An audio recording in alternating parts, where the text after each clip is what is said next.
But we lost our sovereignty. You know, we couldn't decide the clubs we wanted to join. We were able to join the EU only when the Soviet Union collapsed in 1995. And we lost 10% of our territory, including the areas where my grandparents were born and where my father was born. Now, the only reason I'm saying this is that the support that you will see from the Finnish public, and I think from all around this table, is the support of identity and historical experience.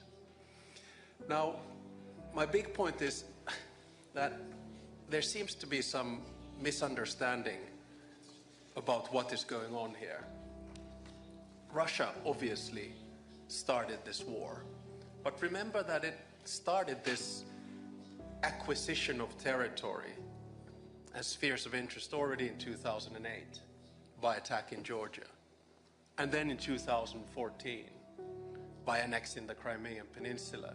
And then at the end of the day, we are now here to commemorate the 3rd anniversary of the beginning of the full-scale war, but the war has been going on for pretty much 11 years, ever since 2014. And a lot of people don't understand that this is not only about Ukraine, but this is also about Europe. This is also about the United States. This is also about international law. And at the end of the day, it's about the world order.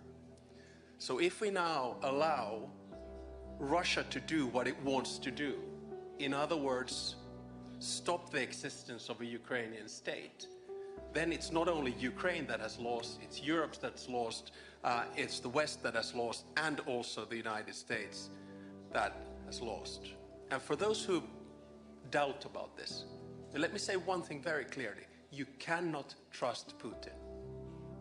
You cannot make a deal with Putin, because that means basically a deal also with China.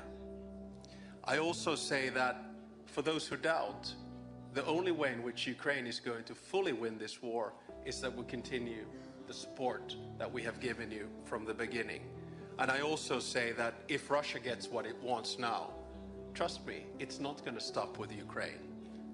We know that Putin will continue because his mind is one of imperialism and spheres of interest. So self-evidently, Finland will continue to support Ukraine for as long as it takes. We're the 5th biggest donor, GDP per capita.